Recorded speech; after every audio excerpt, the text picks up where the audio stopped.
tell as a commissioner of police, tell the politician, back off. You have no knowledge of the law. You have no knowledge of law enforcement. You cannot force my officers to do the wrong thing. But that is somebody's son. That is somebody's child. That is part of a family. And I think that is the part that they are missing out. Because E and F are apt to be used oppressively. It's like because we don't see disabled people as sexual beings, which is ridiculous. You mean they don't want to listen to your version of science? They have their own science. You have your science. What we need to do is teach people to think and not what to think. Today, it's too bad that everybody do what they want. If I could forgive Bernard Ford, then I could forgive Bob Morris too. And today, on this day, I no more have anything in my heart for what he did. The education system has to be very fluid and dynamic because we're living in very different and changing times. Treating all your citizens equally, all your citizens fairly, recognizing each group, not discriminating against one or the other.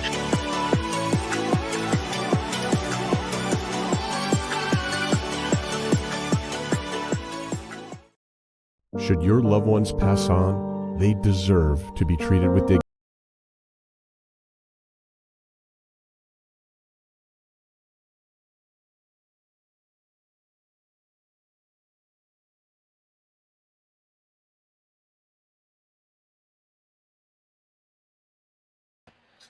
Hello, everyone, and welcome to this week's edition of the Bubb Report. Of course, that was just a bit of a interruption there that I was not expecting.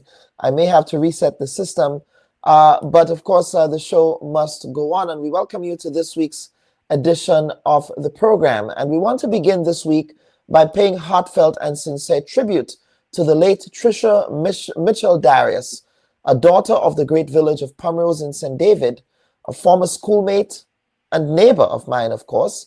And of course, referring to Tricia in the past tense is still very surreal, as one might expect that someone so young would be able to fulfill all of her heart's desires, along with living the natural course of 70. Now, that sadly was not to be. But of course, Tricia's short and storied life leaves a treasure trove of gems for us to appreciate, honor, and memorialize. Tricia was first and foremost a daughter, a mother, and a wife.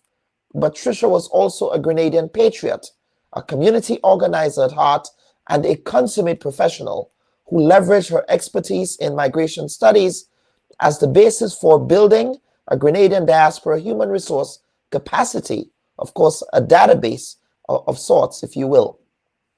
Of course, Tricia is also a proud community activist and a specialist in nonprofit studies. Her passion was to engage, inspire, and mobilize individuals and organizations to utilize their collective resources to transform first their community and then the world. Now, with her background in non-profit management, community development, social media, fundraising strategy, and resource management, Tricia held a deeply special interest in diaspora development projects, which had the capacity to provide for sustained economic development in developing countries like her home country of Grenada. Tricia assisted with the development of the Engage and Empower the Diaspora for the Development of Grenada project, funded by the International Development Fund, which was sadly not implemented by this current administration in Grenada. Now, Tricia also participated in several diaspora consultations for the implementation of a diaspora policy, which currently sits as an unimplemented draft in the Ministry of Foreign Affairs. And Tricia must be given credit for the hard work that she did for that. And quite frankly, it disappoints me and it saddens me to know that all of that work that was done by people like Tricia, it's just sitting there and taking up dust in the ministry. And I make no apologies for saying this because I know personally she put in a lot of work in that effort. Now, early this year, Tricia was also involved in organizing events for Grenada's 52nd independence anniversary and the Grenada Diaspora Homecoming launch, of course, which we know is being held this year. Now, perhaps Tricia's most enduring legacy for me was her efforts to digitally capture Grenadian history and culture by way of the website and social media page I Am Grenadian, a veritable digital library that takes one on an eclectic journey or eclectic journeys of Grenadian life, featuring short stories and vlogs and other indigenous Grenadian content. Trisha herself wrote several blog pieces, including one of my favorites, The Last Time My Mother Beat Me. Now, I take this time to extend my deepest and sincerest condolences to Trisha's family in St. David on her untimely passing, and to the communities of Pomrose and Toronto, where Trisha did well. May she rest in peace, and may her memory be a blessing. Folks, this is the Bubb Report, and we will immediately get straight into the first segment of the program. And we have joining us here, we have the Rotary Club today again. We have the Rotary Club with us, and as we know, the Rotary Club of Grenada, of course, today they will be discussing Project Stop and Think. Now, over its 43 years of existence, the Rotary Club of Grenada has undertaken sterling work in the community, demonstrating service above self as lived out by the mantra of Rotary International, which of course is also improving the quality of life in the community. Now, as a major focus of the 2026 agenda, the Rotary Club of Grenada has sought the partnership of the international flagship behavior modification and crime reduction campaign, Project Stop and Think, or PSAT, to help turn around and assist in the retraining and the rethinking process, design, decision-making, and response of Grenadian citizens. With 25 years of international experience in crime reduction through behavior modification, the Project Stop and Think campaign has deeply impacted and transformed communities across Canada, the United States, the United Kingdom, East Africa, and of course closer to the Caribbean in Jamaica, Trinidad and Tobago. Of course, here to make sense of Rotary's Project Stop and Think project, of course, is the president of Rotary, Ms. Julia Lawrence, and Dr. Niels Chaitan, who is also joining us this Sunday. Ladies and gentlemen, welcome to this week's edition of the Bubb Report. Thank you, Dr. Bubb. It's good to be back with you again, and it's good to see my friend, President Lawrence of the Rotary Club. Before she comes in, Dr. Bubb, I heard the piece you read on Trisha Mitchell, a very dear friend of mine. Yes. Of course, living in Canada for the last 43 years of my life. Worked with Trisha in community empowerment, helping our Grenadian young people in the diaspora. Yes. And, you know, amidst the fact that we were dealing with a young lady that died down here tragically.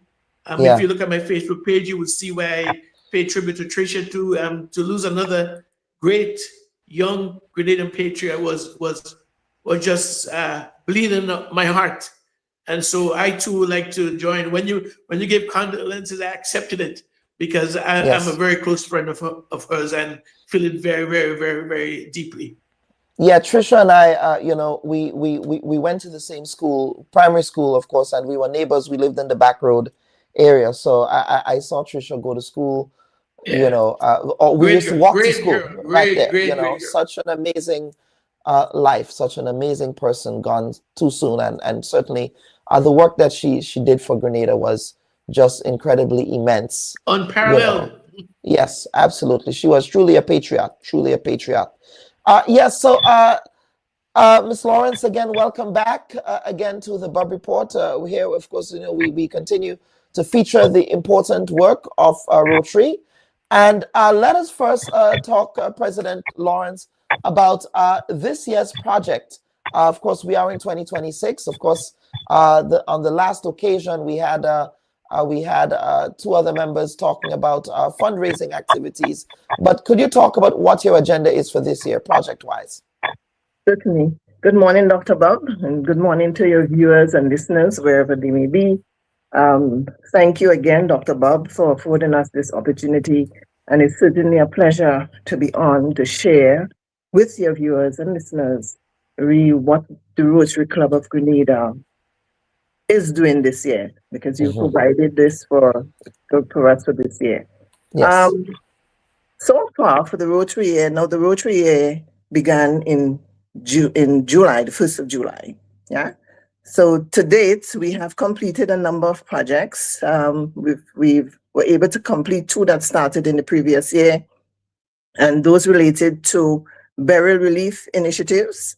We provided materials for 12 families in CARICOM to repair their homes, and that totaled about $240,000. And we collaborated with the members of the Jesus Christ Church, the Church of Jesus Christ of Latter-day Saints. I always tend to mix that up. Yeah. We collaborated with them to provide that assistance. Also, the furnishing of the senior citizens' home in CARICOM. This year, we also undertook health checks for the students of the Grenada School for Special Education.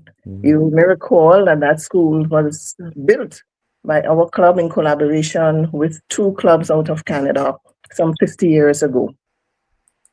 We commenced our Learn to Swim project for the Grenada School for Special Education.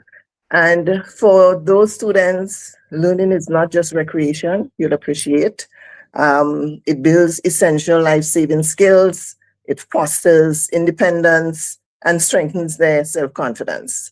I'm pleased to report that the first cohort of students had a little graduation ceremony about 2 weeks ago, and the second cohort has since started.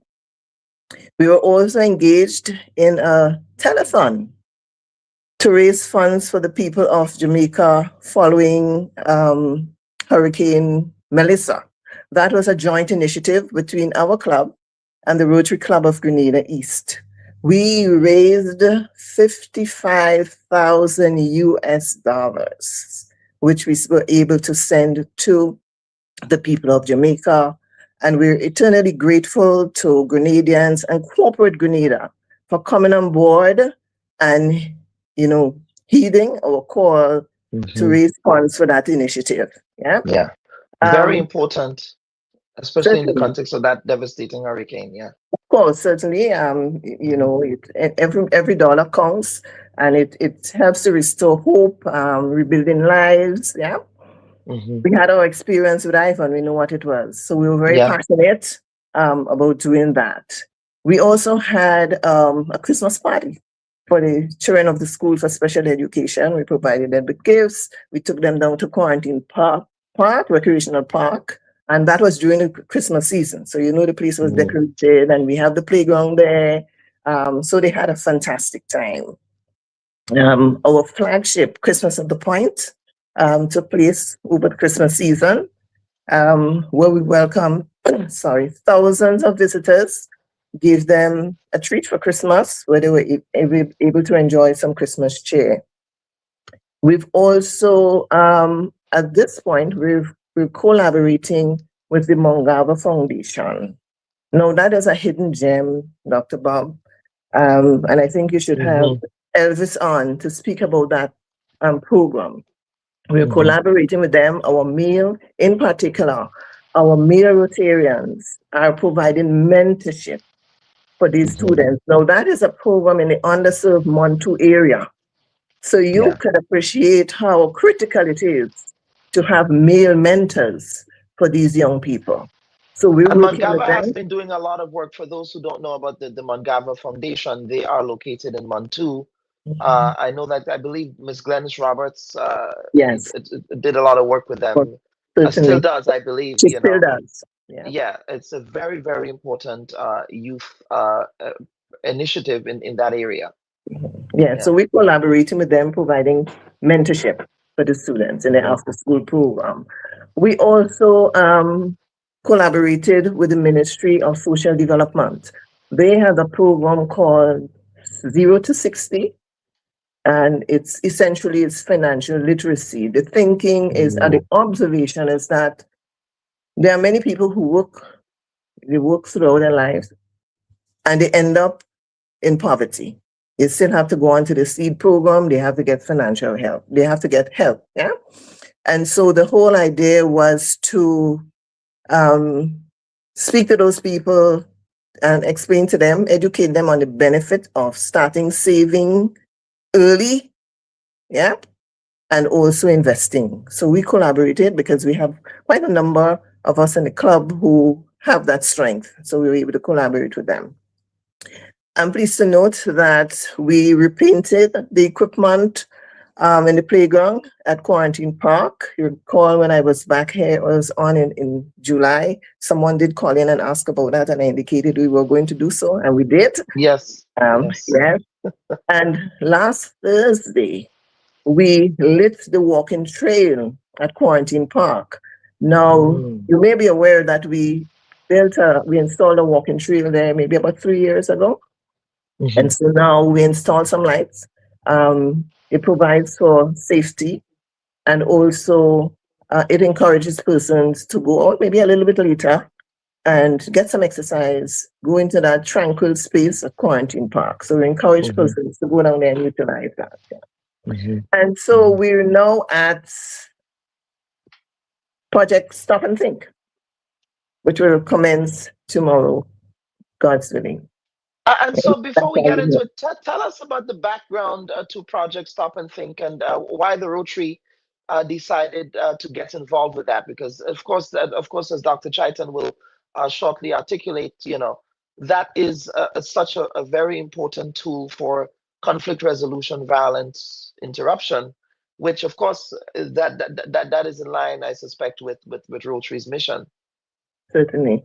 Now, our club is a member of Rotary District 7030, which comprises of some 77 clubs that run from St. Kitts in the north to Guyana and Aruba.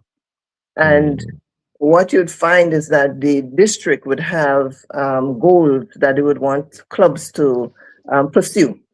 And one of the goals for this Rotary year, remember I said the year began in July, yes? And so the goal would have been established ahead of the year to let us know, hey, we would want you to do an Empowering Futures project, specifically targeting and providing support for vulnerable youth, in particular boys, encouraging a focus on mentorship, literacy, and skills development. And so it is against that background that we said, what can we do in order to deliver on such a project? And the natural thing for me was Dr. Chaitan and his Stop and Think program, because I had seen him on television with that program. So yes, absolutely. So Dr. Chaitan, welcome. And of course, we are seeing there has been, this issue of gender-based violence in Grenada. But, I always make the point that, people like yourself, you continue to do the work despite the fact that, a particular story captures a news cycle. And then after the news cycle ends, people move on with their lives, right? They make noise for 2 minutes, they move on with their lives, but you constantly remain on the ground. So tell us about Project Stop and Think, and that's something that you've worked on in other Caribbean jurisdictions as well.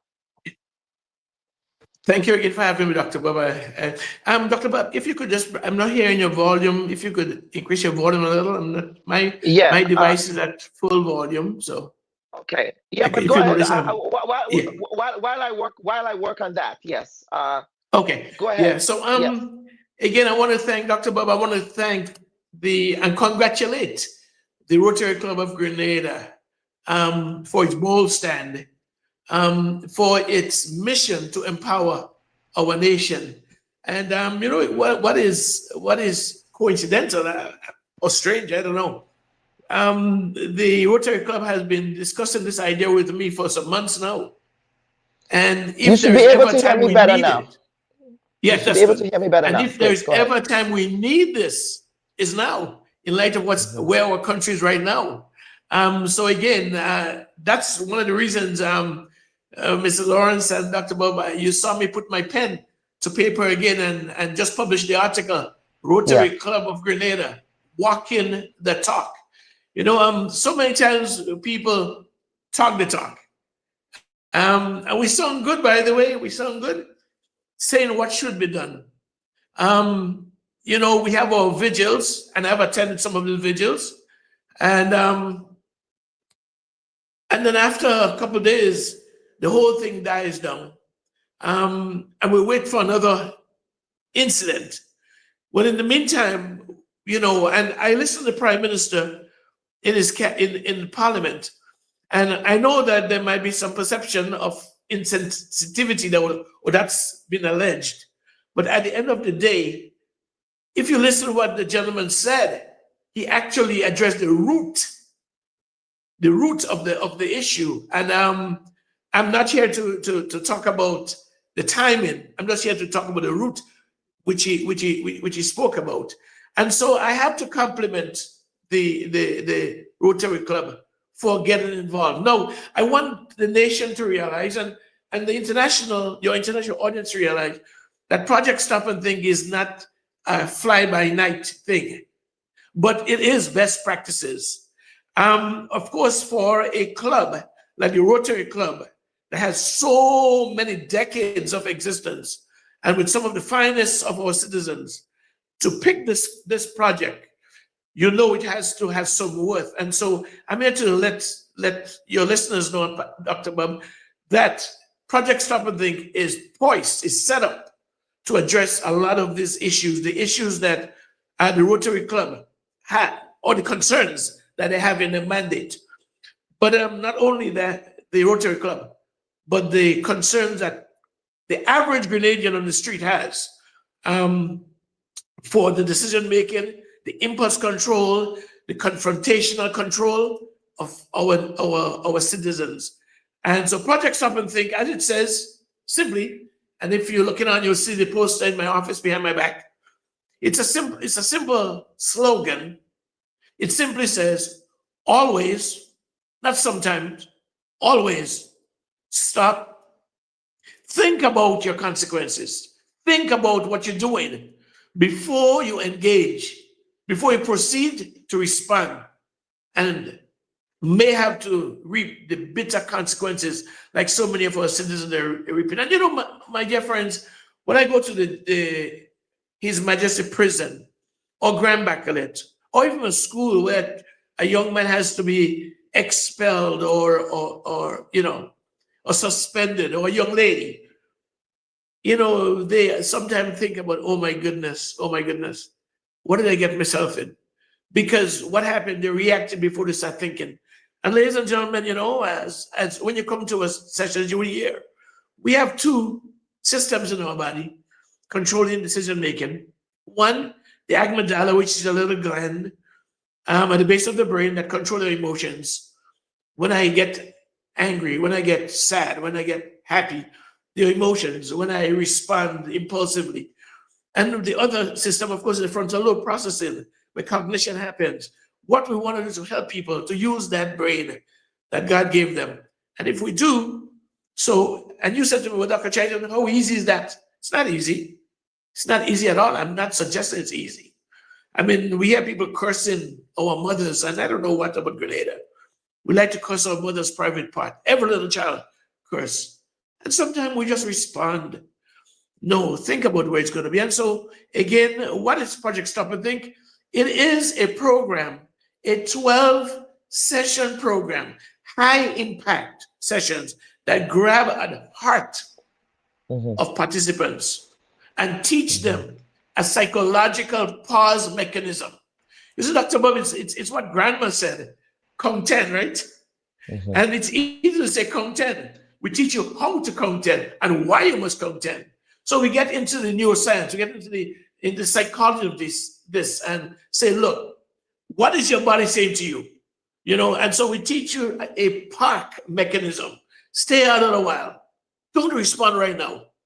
Take a step back and think about where this is going. So again, we are launching tomorrow.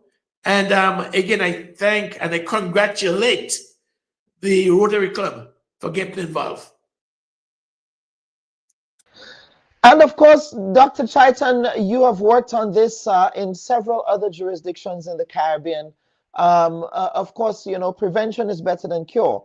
And again, as I said, the work that you do with Project Stop and Think, and the fact that Rotary came on board with this is such a valuable testament of the efficacy of the work. So can you talk about the successes you've had with the initiative in other jurisdictions across the region? Yeah. So far, we've done 10 islands in the Caribbean, or impacted 10 islands in the Caribbean. East Africa, with emphasis on Kenya and Ethiopia. We've worked across UK, 7 states in the US, and from Toronto to British Columbia in Canada. The impact, Dr. Bubb, when people ask me, Dr. Chen, what do you think about the impact? You guys, I'm very, very careful because people has a way of accusing you of blowing your own horn or being a self-promoter. And so what I usually do is to tell people, if you want to hear real impact statements, you could go on our website, www.motivate.org, go to a testimonial page that's hooked up to our YouTube channel. And we have over 120 videos, short videos of what people say in different islands, different jurisdictions. Now, our three most impactful programs we had here in the Caribbean was in 2016 to 2019 in St. Kitts and Nevis, when that island was experiencing a very high rate of homicides.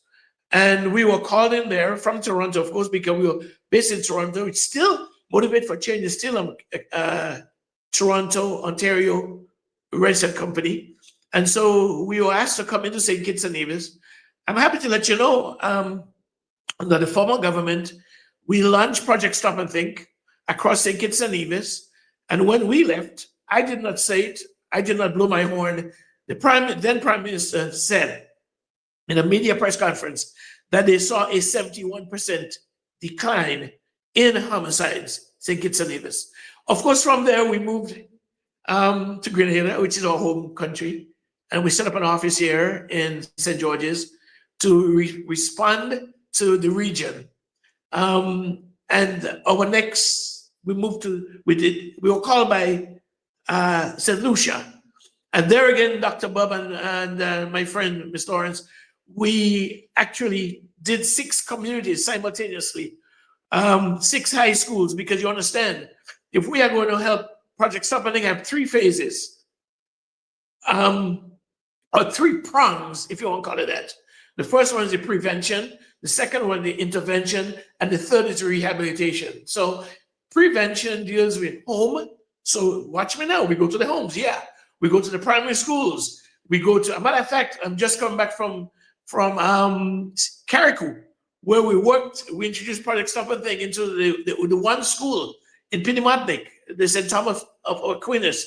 And the children were excited. We're excited there. So prevention deals with home, the primary schools, the high schools. Intervention deals with the community, where we go curbside and we set up programs that run over a 3-month period. And then after that, we have rehabilitation. So prevention, intervention, rehabilitation. We go to the holding areas like the prisons, like the youth detention centers, and we also engage in there, because these folks are coming out. Now in St. Lucia, we did 6 communities simultaneously, starting from Fuesho, for those of us in St. Lucia, which is one of the so-called ghetto communities in Castries, right down to Viewfort. We did 6 high schools at the same time, plus the prison. And I'm happy to let you know, in 2024, we had a graduation, a grand, spectacular graduation of 400 people coming together, my dear friends, to see people from rival groups and rival gangs coming together to take our respect pledge. Before you graduate, you must take your personal respect pledge. And coming together and realizing, wait, you're in that too. Wait, you've been hearing that too. What we did was to bring together a brotherhood of stoppers and thinkers. So in St. Lucia, we did 400. As a matter of fact, in the words of the then Commissioner of Police, she said, was a female at that time. She said, Dr. Chaitan and Mrs. Chaitan, you guys go where the devil is scared to go, because we go into the communities engaged. And then, ladies and gentlemen, we came back to Grenada, our homeland. In 2021, we got a call from RGPF for the community of Mount Horn, where they were seeing a number of charges. We went in there, had a spectacular program there again. 43 people graduated, and we have the pictures for all these as they too took the pledges and pledge against, violence and crime, pledging to respect themselves, firstly, respecting others, no matter the differences, their genders or the perceived gender, despite the differences, property and the whole shot. Now, in 2024, the government of Grenada, through a cabinet conclusion, 354, when we saw a number of shootings in the southern part of the island, we were on our way to St. Lucia again, and the government asked us if we would engage Project Stop and Think in 5 communities, Dr. Bubb and Mrs. Lawrence. And so we did it. What do you know? We ended up doing 8 communities simultaneously. Dr. Bubb, the week has 7 days. We did a week with 8 days, by the way. And on the 1st of December, 2024, at the prestigious Olympic House in Baton Rouge, we had a spectacular graduation of 205, 72% males. We had females in there. The Bar Association was present. The Minister of Social Development present. The Chief Magistrate and some colleagues were present. The probation were there. It was amazing. It was amazing. So we are not miracle workers, Dr. Bubb and Ms. Lawrence, but what we do, we give the information in such a way that a child can understand it, and we ask them to please think about it. And if it makes sense, utilize it. It will save the freedom. It will save the health. It just might save a life also. So let us finally talk about the duration of this initiative with Rotary. When does it start? Is there a particular venue in the South within the confines of where Rotary does its work? And how long would it last? The Rotary Club is sponsored or partnering us for one venue, right? So we had to pick the best venue that is most accessible.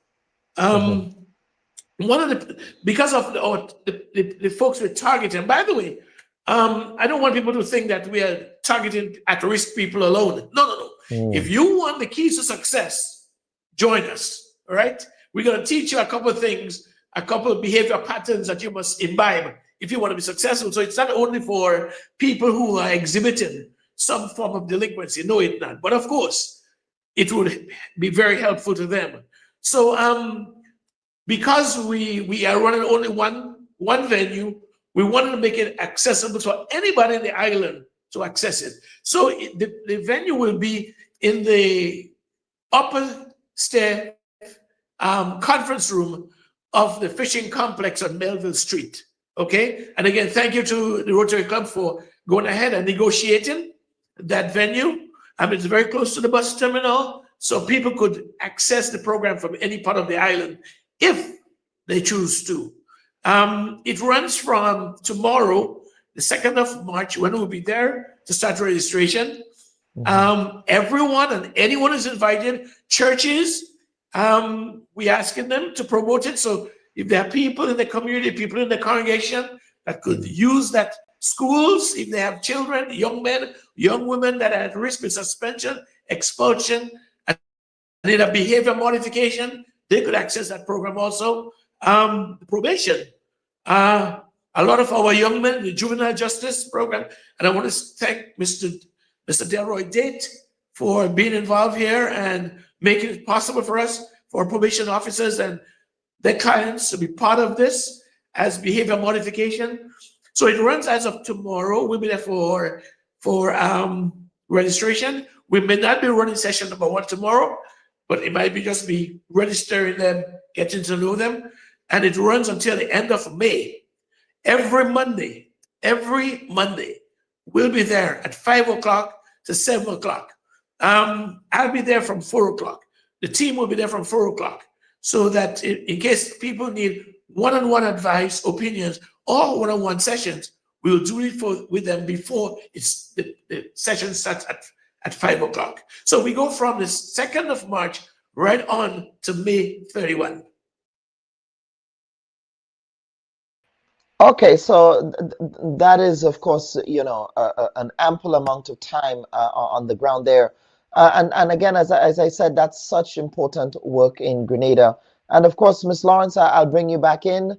Of course, you've heard from Dr. Triton. I suspect the Rotary is very excited to partner with him in the community for this project.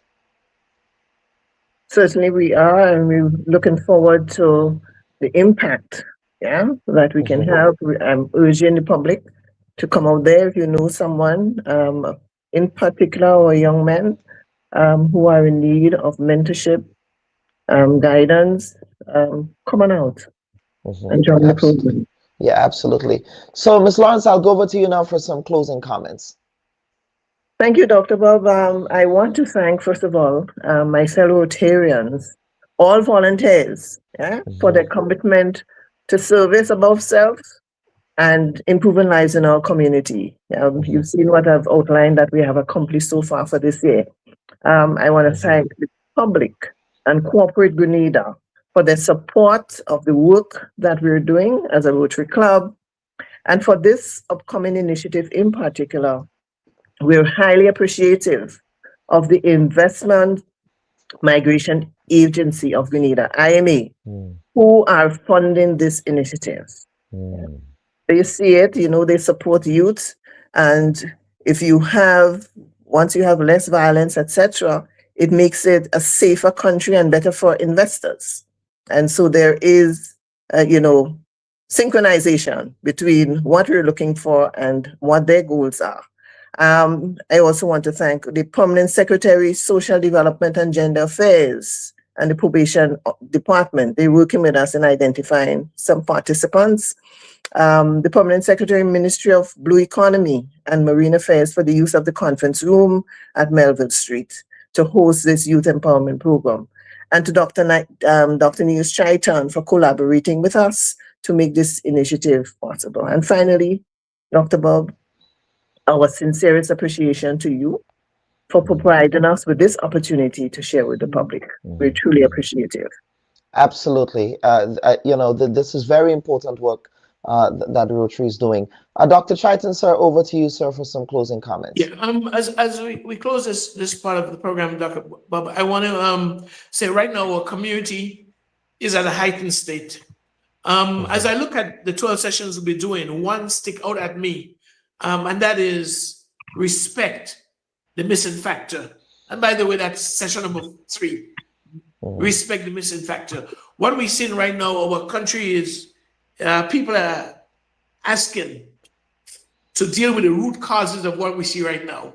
Dr. Bubb, I'm sure that if we could deal with that respect issues, respect in the home, respect in the schools, respect on the street, respect for our women and ladies, respect for our men.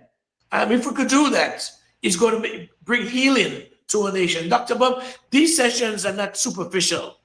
Yeah. These sessions go in the heart of the matter.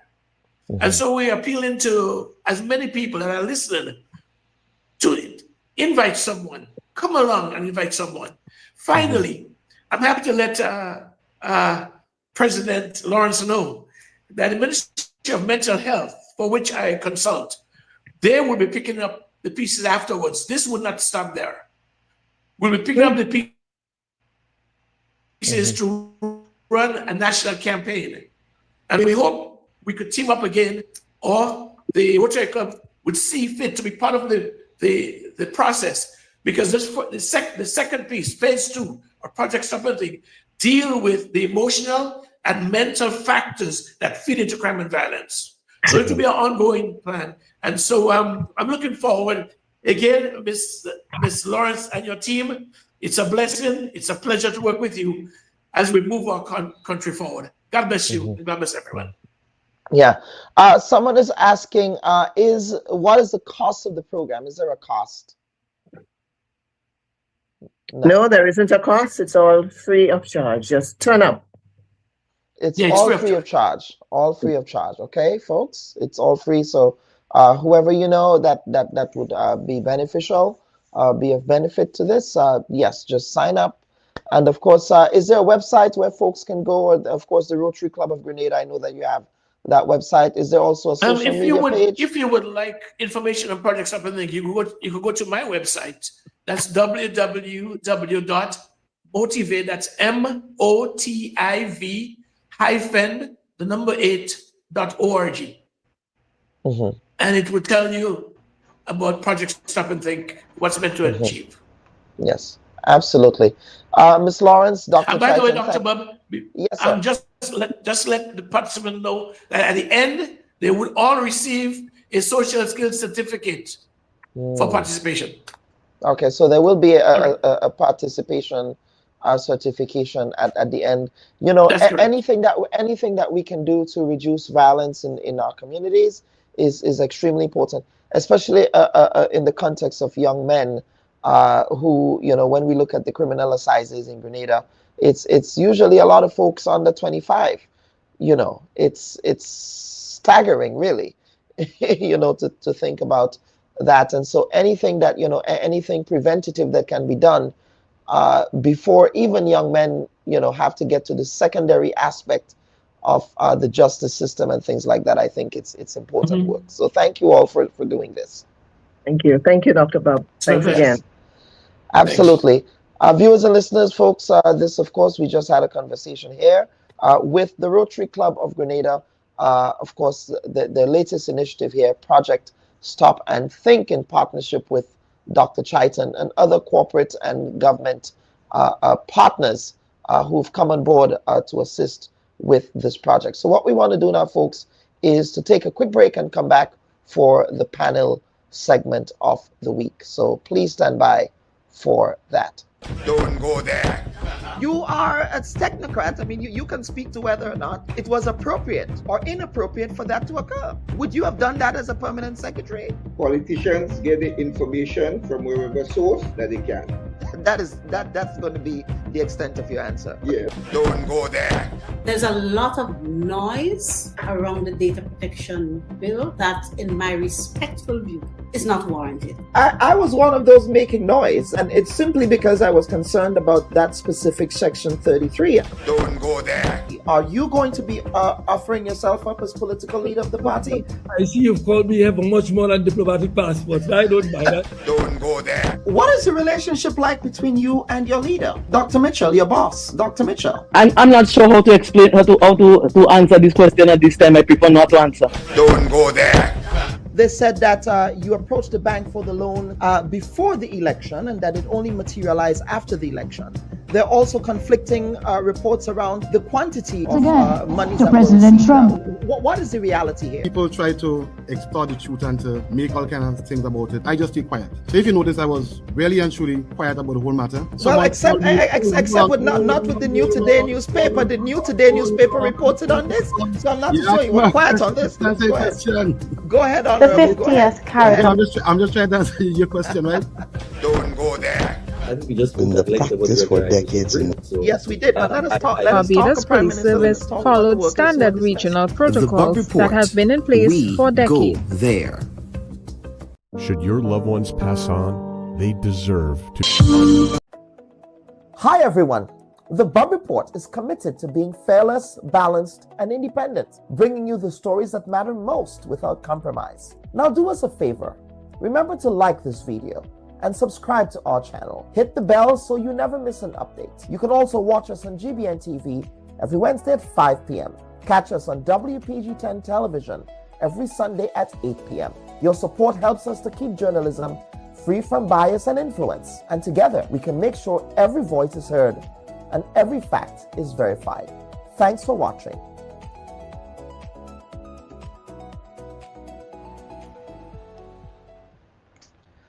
And folks, we welcome you to this week's edition of the Bubb Report. And we do want to get to the segment that we're diving into right now. And that has to do with the historic 50th regular meeting of CARICOM that was just concluded in St. Kitts and Nevis. And of course, coming out of this meeting was sort of the idea that, you know, CARICOM is at a tipping point right now with everything that occurred there. So what we want to do is to do a deep dive for what occurred there. And so we want to really immediately get into the segment because one of our guests, Dr.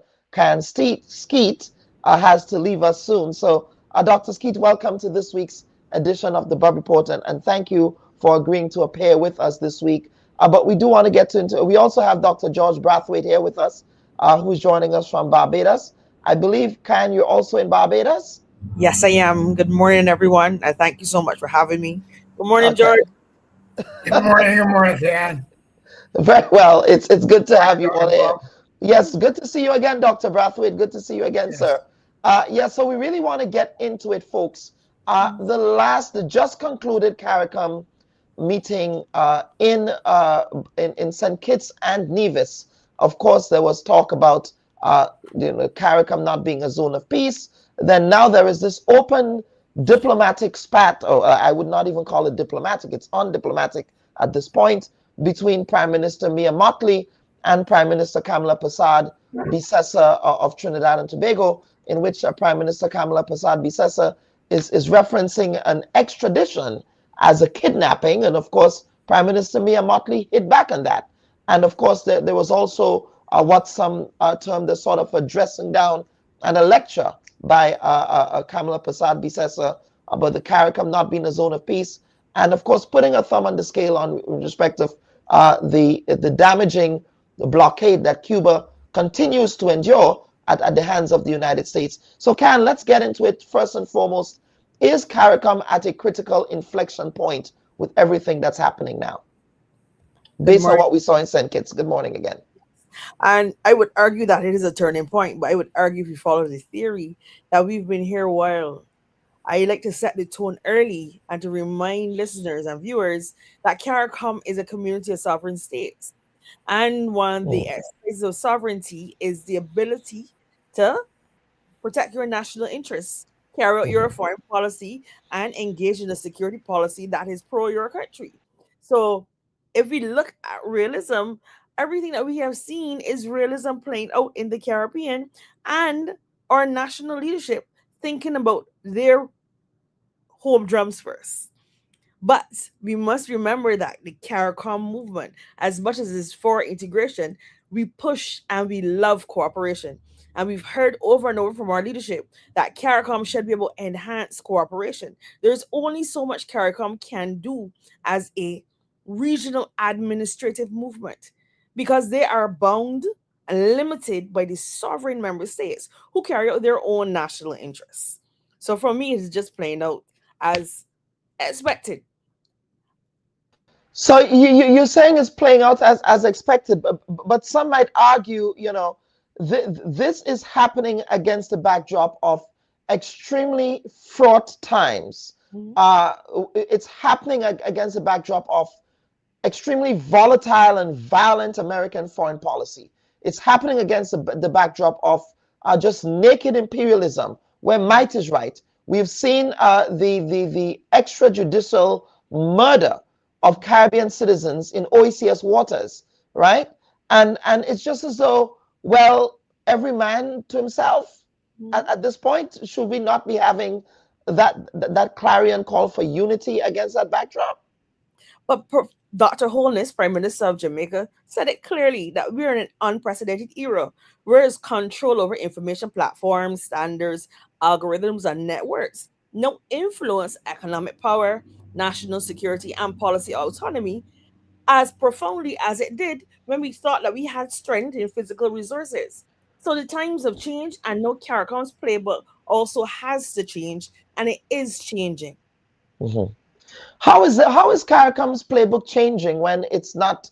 It seems to be more unilateral as opposed to multilateral now.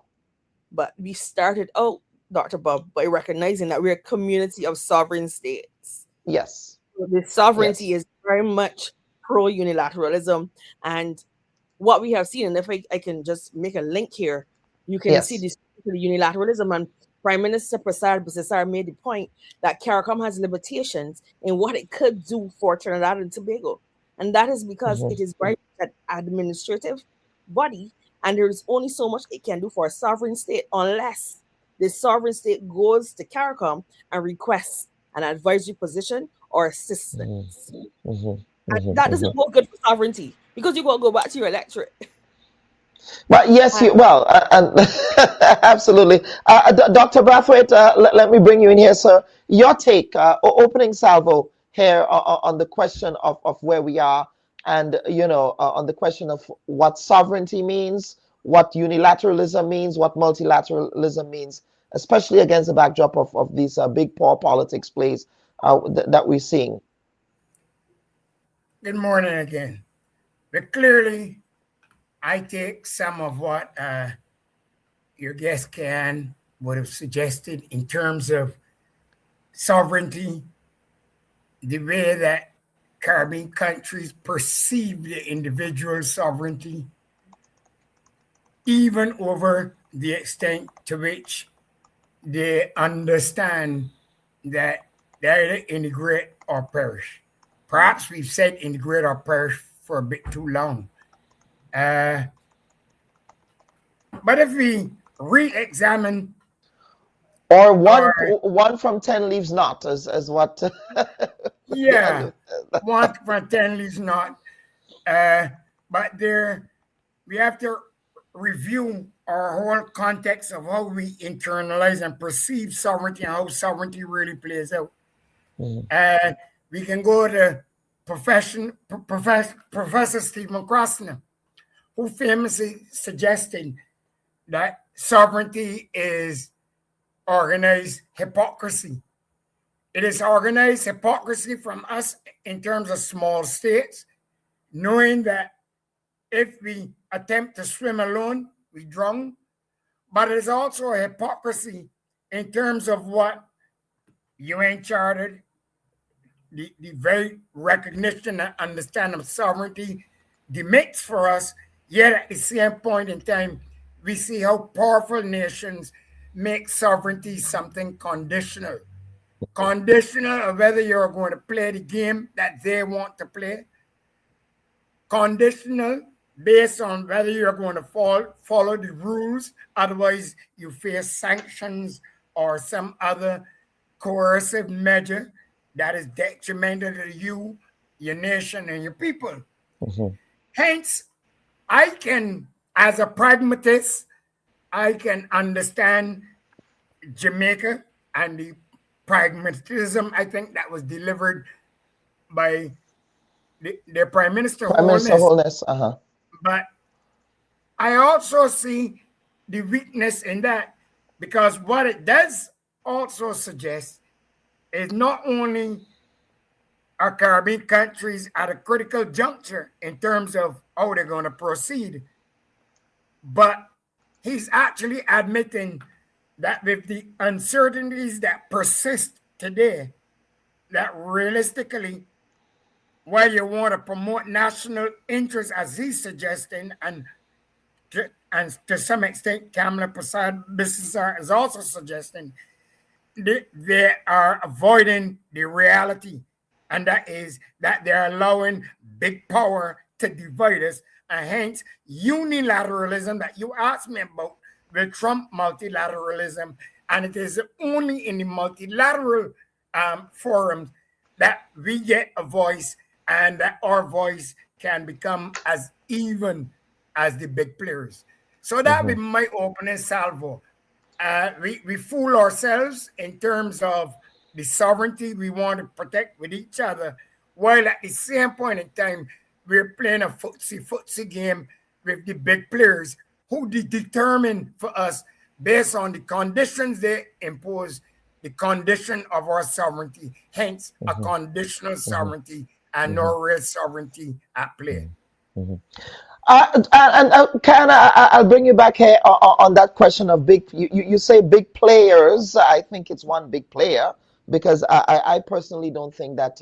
Of course, the Chinese are in the region, but the Chinese are not using militaristic coercion, bribery, extortion, and I use those words very strongly, and I feel very strongly about it.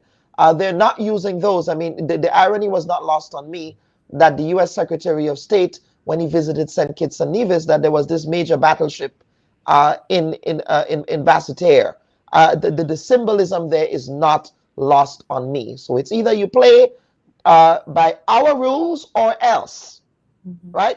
This was the symbolism for me, Ken. I don't know what you thought of that, but that's what I... Before you go on there, yes, just for purpose of clarification, while I expect, while I see the hemispheric and perhaps international hegemony in the USA, I'm also looking at the other institutions that have taken force, that have even been playing according to the rules in the United States, and hence diminishing the whole notion of multilateralism in the institutions. So that too come in terms of the overall actors at play. Okay. So yes, so Ken, yes, I don't know if you wanted to react to my musing, if you made the same observations. Yeah, no, I agree with you. Yeah. Thank you. Dr. Bradford has said openly that there's a lot of posturing. And I think this is something that our audience needs to understand. But what I want to make the point is we know that there's military might and we see it. However, what I take as a positive, you have come home to me. You have come home to my CARICOM regional meeting. We've seen it with Blinken in 2023 when he came to CARICOM heads of government meeting in Trinidad and Tobago. You have come to my multilateral space where my home drums beat first. Now, the US could have gone to the OS. The US could have gone to any other regional platform, but they came home to CARICOM first. Now, we've then seen, after they've come to CARICOM, they are then going to go their bilateral route. They're going to go and approach countries where we see the upcoming meeting with the US and Trinidad and Tobago, the US and Guyana, where there's strength, not in numbers, but we can see the full might of the US when they separate us from ourselves. So we must, first of all, understand that we still have a position of power and multilateralism is still in our playbook. However, in light of the coercive diplomacy that is very much taking place now in 2026, we need to be prepared. And I think the conversation that has come from heads is preparing us and our citizens for what is to come. The hard decisions, the fact that there will be differences, the fact that we are heterogeneous, and as much as we are linked by this Caribbean Sea, we are all experiencing different realities because of our different relationship with that military might and the other actors in the region. But does that not, isn't that a bit reductionist in a way? I don't know if reductionist is the correct framing here, but it says this every man to himself approach as small states trying to, I don't even want to say size up because, we are Davids to their Goliath, really. It's the argument, Dr. Bubb. In the classroom, as much as they talk about we being small states, Dr. Gonzalez, former Prime Minister of St. Vincent and Grenadines, has spoken about us being large coastal states. So it depends on how you define my small, and depends on how you now redefine my power and what I can then turn around and leverage. And we understand the strength in CARICOM is the coordination.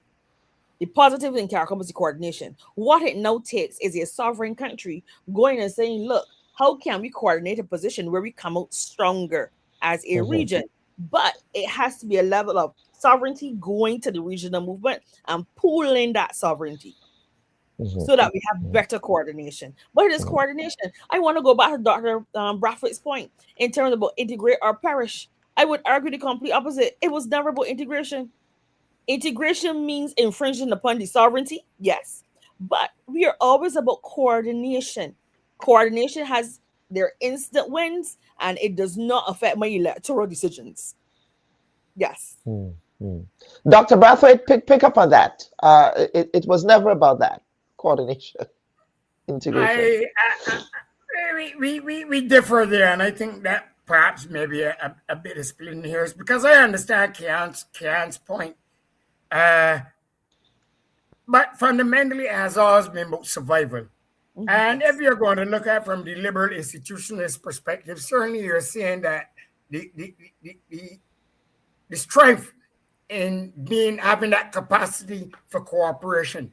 So it is particularly what you do in terms of institutions and building the institutional capacity, not just to enhance cooperation, but be able to allow other countries, particularly countries who are playing hard and fast with you, to let them understand the various nuances that already affect a diverse region, who you say that you are the big brother and protector of. And it is in that sense that I come particularly to the meeting last week, where I'm slightly disappointed in the responses to the humanitarian crisis going on in Cuba. In Cuba. Because to me, that was particularly the area that I saw Caribbean leaders having an opening in terms of cooperation and putting some resistance to the U.S. and what the U.S. were suggesting. I thought the mere fact that you are not going to allow human beings to perish just because you want to bring about regime change, or you want to determine for another sovereign entity how it should run its internal affairs. I thought the whole notion of humanitarian crisis is where we ought to have stood firm and showed a position of international primacy, and that we understand what not just sovereignty, but what suffering is about, having gone through over 350 years of slavery and then being compelled to do things that great powers want us to do. And we've seen that suffering, including the murdering of so many people in this Caribbean region over the last few months. And Dr. Ski, please pick up on that. Yes. No, I agree with you. I have been disappointed from the very beginning of this silence that has continued to come from CARICOM. And this is building on a region that we've had strong ideological positions about where we stand with Cuba from the 70s. We have gone on the highest multilateral space, United Nations General Assembly, and spoken year after year after year about the embargo on Cuba. And that's a success. And I tell my students all the time, I remain proud of what CARICOM has done for the Cuban embargo. But now we've had complete silence, and it's been disappointing to the point that it's devastating, because Cuba views CARICOM as a friend.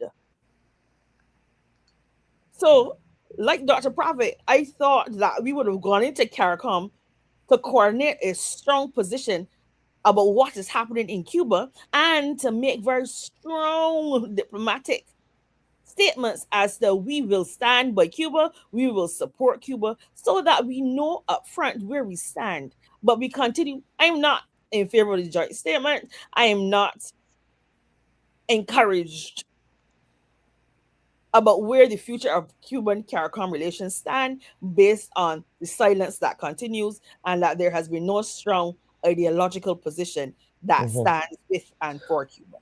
But, ladies and gentlemen, if I may, you just articulated a view here that says that, there is, I suppose, internal sovereignty, individual island sovereignty, individual country sovereignty tends to take supremacy over this multilateralism. But what I hear you saying here is that perhaps this might be a place for CARICOM to stand up multilaterally as opposed to unilaterally. Because multilaterally, yes, but when you look at our foreign policies, Dr. Bubb, from 1966, we've made our position very clear as to where we stand with Cuba in our foreign policy. Including Kamala Persad-Bissessar, she was on board that train. The vice president of Cuba, I believe he visited Trinidad and Tobago, and she gave him the red carpet welcome. Right? No, it's true. So I was very surprised. Well, I should not say I'm surprised. I mean, she's the one that said Trinidad and Tobago is not the ATM when we were trying to get help after hurricane. But that aside, but yes, go. I must take a point there, because as an academic, we are not taking the sensational media points, yes, but we're looking at the full story. Yes. And the point was clear that Trinidad and Tobago cannot be the ATM for the Caribbean security agenda, even though Trinidad holds a portfolio for CARICOM as it relates to regional security. There are other members of CARICOM that are also expected to pull the weight of the budget, and that was within the context of what the Prime Minister of Trinidad and Tobago then said. And I always like to remind people that we must look at the full picture. So context, fair enough. Correction noted. Yes. Thank you. Yes. No problem. Thank you. Yes, but you wanted to add something else. But no, yeah, no, but I do want to pick up on the Cuba question, because Andrew Holness raised it. Andrew Holness raised the question of the humanitarian crisis in Cuba. And after he raised it, a U.S. congressman threatened consequences on Jamaica for raising it. So here is my question, because of course, they're part of the coalition, the Miami, the anti-Cuba coalition in Miami and whatnot.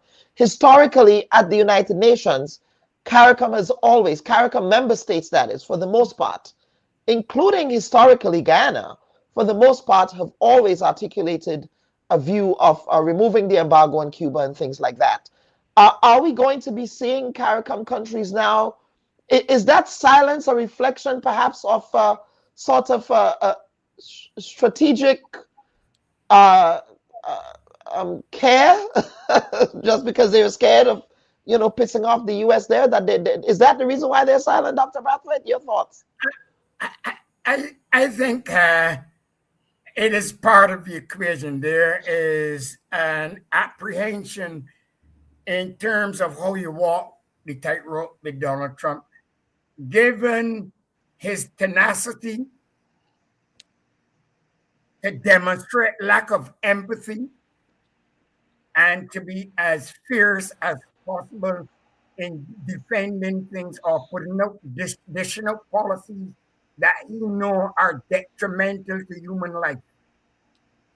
As I said, fishermen, evidence, and other things, so many things. What I find, and I go back to Owen Arthur, who always mentioned the point, the thing about being small is that you are nimble. You're nimble, you're able to get into spaces that otherwise you couldn't. As I suggested, I thought the humanitarian crisis, certainly standing on a principled position, is one that can get a lot of support globally. It isn't now strictly about sanctions. It is about human suffering. The condition. With respect, panel, the U.S. does not care about human suffering. The president of the United States, does not care about human suffering. The president of the United States, let's all remember, is a convicted felon. The president of the United States, it is alleged that he associated with a pedophile and a person convicted of pedophilia. And the president of the United States is the one who supported Netanyahu in the killing, genocide that took place all across Gaza and right here in the Caribbean, where we see children dying. So I have no apology to make. I got one foot in and one foot out, but I'm calling it as I see it. And I think that the Caribbean, in trying to play that they're the best at perhaps diplomacy and walking this tightrope, are forgetting that we also have a history of resistance and pushing back against those things that harm people, particularly we are already a vulnerable people. So it isn't now the politics, it is the suffering, the empathy that is necessary. It is what are you going to do in a crisis situation to save lives? Are you going to tell me that the United States would publicly, for the international world to to come out and say straight down that they're going to shoot down CARICOM just for standing on principle? I think not. I think that's where we should have pushed Rubio on the spot. Yeah, well, very good luck with that. Can I see you adding? Yes. And then I know that you have to go, so but if you can piggyback, and then we'll offer you a chance for closing comments for your, yes. No, and I agree, and that was part of my disappointment, because from the 70s, 80s, 90s, we have seen the Cubans stand with us, but they support us when we are at our most vulnerable. Operation Milagros has provided ophthalmologic, eyes surgeries for citizens all across this region for several years. We've only now seen the Chinese coming, and they've also provided a host of medical services as well. But we might have forgotten that before it was only the Cubans. But I remember in COVID-19, when my own medical services in Barbados, they were stretched. The person who was doing the swabbings, who were on the front line of the testings, were the Cubans. And they did fantastic work in Barbados, and I'm sure across the regions, when no one else would help us but ourselves. But we have seen, if we look across the Cuban landscape, there are investors, Canadians, Spanish, who are also affected by this. And they have spoken out, not a lot significantly, but there are several players in Cuba that they need to have a Cuban summit where we talk about how do we make a difference. Something very simple as giving our oil to Cuba, because there is no need for Cuban tourism to be weakened and reduced because there's no oil, or there to be for planes to come to Cuba. Yeah, jet fuel. For No jet fuel. Yeah. Exactly. No jet fuel. Simple diversions can work. But there must be a regional position, and there must be a hemispheric position where we can coordinate on Cuba, because Cuba has been there for us in our greatest need and will always be. But you're finding that retreat of even in the wider hemisphere, countries in Latin America and Central America, they're doing away with the medical mission program. And I found it very interesting that Antigua and Barbuda, they did away with their medical mission program with the hopes that, the U.S. might have a rethink of their visa restriction policy, only for them to double down on their visa restriction policy last week. So, but Dr. Skeet, I know you have to go, but Dr. Brathwaite, we want you to stay. Dr. Skeet, we want you, thank you again for appearing on the program. It's always good to have that refreshing look at things, and so we appreciate you, and we hope to invite you back and I want to publicly thank Dr. Wendy Grenade for putting us in touch with you all. So I want to thank her for that. So over to you, Dr. Skeet, for some closing comments. And thank you so much for the opportunity. I'm going to make a shameless plug right here.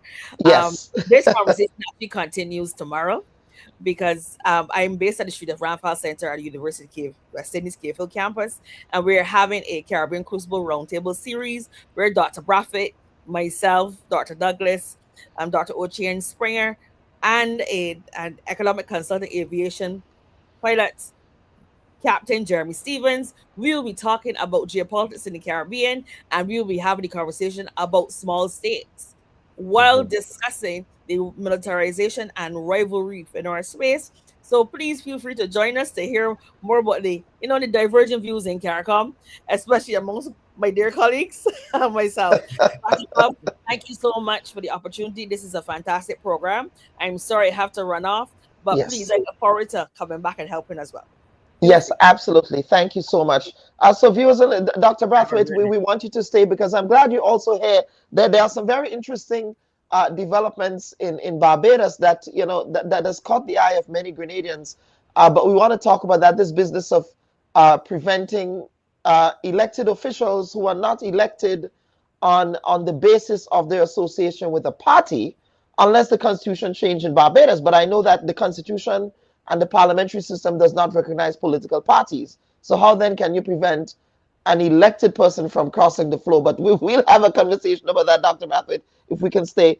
And folks, what we want to do now is to take a quick break. But before we do, folks, of course, the Bubb Report, we have been nominated. That is, the Bubb Report has been nominated in the category of Best Current Affairs program for the annual media awards that's happening I believe on the 8th of March at Pier 57. I believe we're coming down to the last moments for voting. So we are deeply honored to be nominated for, in the category of Best Current Affairs Feature Program in the People's Choice Awards category for the 2026 Media Awards. What we wanted to do, folks, is to take a moment to vote. I will be posting the link in the chat and pinning it both on our YouTube and Facebook platforms, so you can have an opportunity to vote for us. So for those of you who are watching, please don't hesitate to vote. And we want to thank you again, viewers and listeners, for supporting the work that the Bubb Report does here. You know, I don't know who nominated us, but I do want to thank the person. Again, I'm a very humble person. I don't go around bragging in that way. So whoever nominated us, I want to thank you for doing that. And please, you know, definitely vote. I see a number of people, Karen Williams, Dr. Jocelyn Peters, all saying that they voted. So thank you to those of you who already voted. So what I will do, I will definitely post that in the chat as we go to break. But as we go to break, we do want to play a clip of involving the Prime Minister of Trinidad and Tobago, as well as the Prime Minister of Barbados, and the back and forth that ensued between them both. So please stand by. To President Trump, and thanks again to Secretary Rubio, Marco Rubio. I thank them and the U.S. military for the cooperation and what they shared with us for national security matters. I empathize with the people, the good people of Cuba, but there's a regime that's a dictatorial one, and none of us want that in our country, not one of us. Otherwise, we wouldn't be here today. We were all elected by free and fair elections, and so we cannot advocate for others to live under communism and dictatorship, but we want to live here in our CARICOM region under democracy and capitalism. That's an oxymoron, it's a contradiction. For ourselves, we want free democracy, but tell the Cuban people, okay, we feel sorry for you. It can't work. So how could a CARICOM be a zone of peace when a narco dictator who imprisoned and killed thousands of civilians and opposition members, you will see recently over 300 persons from the opposition in Venezuela have been released. They were in prison because of politics. So how can it be when that regime was threatening violence to 2 CARICOM member states, there was no voice from the CARICOM? We were talking about a zone of peace. And in my respectful view, my country is not a zone of peace.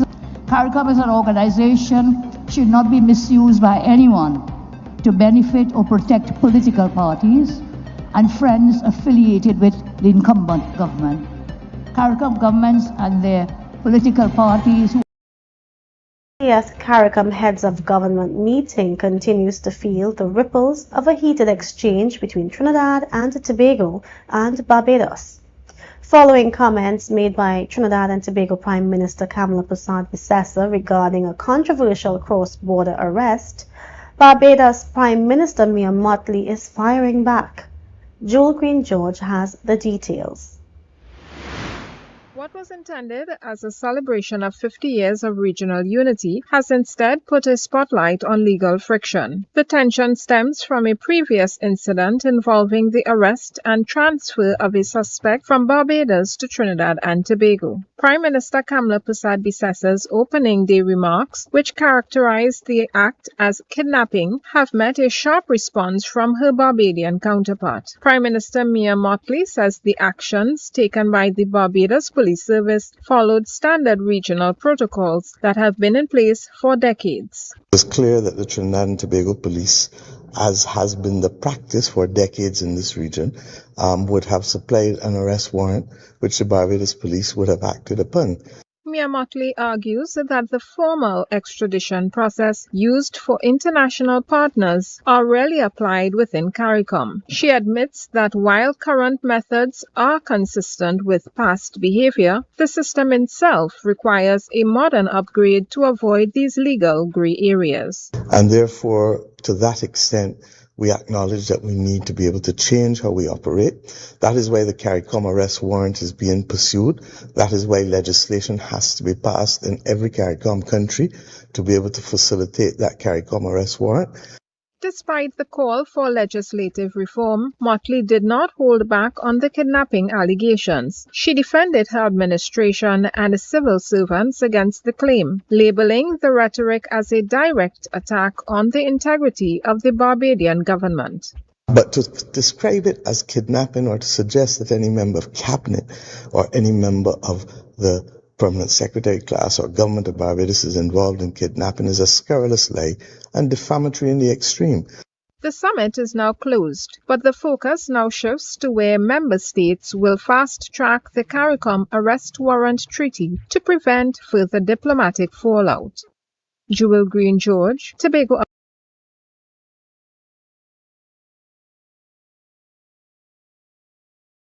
Welcome back to this week's edition of the program.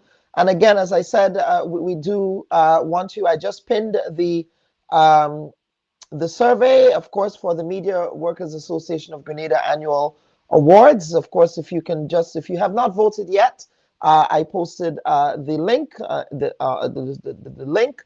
Of course, there are many options, but of course, you can vote for the Bubb Report as well as Grenada's best current affairs show for under the year in review. So we have close to 200 folks over on YouTube, as well as the 37 of you on Facebook. And I would also be posting that on our Facebook and social media pages. And a number of you have said that you've already voted, so thank you for that. Thank you for that. I'm really humbled. But folks, we're going to get back into the conversation and with Dr. Brathwaite here. Dr. Brathwaite, of course, you've just heard both Kamala Persad-Bissessar here and Prime Minister Mia Motley. But I want to pick up on a number of things that Kamala Persad-Bissessar said here, but especially what really piqued my curiosity was the business of, I'm not sure if you listened to her speech, but where she was referencing political parties going into different islands and, openly campaigning for, I guess, their sister parties and things like that. Grenadian politicians have also been accused of doing that, going in Jamaica, for example, openly campaigning. They have also been accused of going in St. Vincent and the Grenadines, openly campaigning for a party of their choice. One, in the case of Jamaica, that was the party in opposition. In the case of St. Vincent, that was the incumbent political party there. And of course, in the case of the St. Vincent and the Grenadines, that ruffled a lot of the feathers. It did. But what I found curious about that, Dr. Brathwaite, was the fact that Kamala Persad-Bissessar's United National Congress activists were also accused of interfering in the politics of both St. Vincent and the Grenadines and St. Lucia under the moniker of Yellow is the Code. So I was surprised to hear her accuse other parties of doing the same thing that her party was accused of doing. Your thoughts? I would like to be kind to the Prime Minister of Trinidad and Tobago. Yeah. But over the years, I think she has now developed a track record of speaking with forked tongue. You mentioned one in our earlier segment about the ATM. Yeah. Right here, you're speaking, and there have been operatives going in and around this Caribbean at periods of general election, working for or canvassing, but they have been involved in some way in the electoral process in other countries. From Poland, including Poland. Yes. And it has not affected her, and I'm wondering why she has thrown the dart in such a duplicitous way. Moreover, I heard her in that clip also speak to whether Trinidad and Tobago or any of us, as she said, would want a country that is communist and we don't have the free and fair. That is another double speak, because the very person that she is falling under the spell and perhaps kneeling, I saw with my eyes on television what happened on January 6, 2021. Has she forgotten about that when she speaks about what transpired in terms of Venezuela? As a person who practices law, who's well trained in law, has Maduro been charged with any and convicted of any crime? As some person who understands what it is for a head of state to be kidnapped, he and his wife, from his home, does she still want to use the term kidnap and impugn the integrity of my country? Why didn't she choose the word that was put in the judgment in terms of abduction? And why didn't she accept the Attorney General of Barbados conceded that, certain things that perhaps should have been done were not done, and conceded and accepted blame? Does she really want to strive to make things better and that we bring in the rules that need to be in play, put in the necessary procedures, or she is just antithetic to everything that can come good of a CARICOM if they work together? I'm wondering, but I hear fork tongue, and this is on several occasions in terms of the zone of peace. The zone of peace, if nothing else, we know a lot of wars were fought in this arena, rival the great powers in terms of colonialism. We know the role the United States has played in this region in terms of destabilization, assassination attempts, even with Fidel Castro, Hugo Chavez. We know those things. What happened in terms of Panama? But we also recognize that there is myth and symbolism in international relations. And you have to use the myth function, and you have to use symbolism to give persons, to encourage societies to grow towards something. And the one thing we want to grow towards is peace. The former revolutionary leader of Grenada, Maurice Bishop, recognized that, and he was actually one of the architects of this.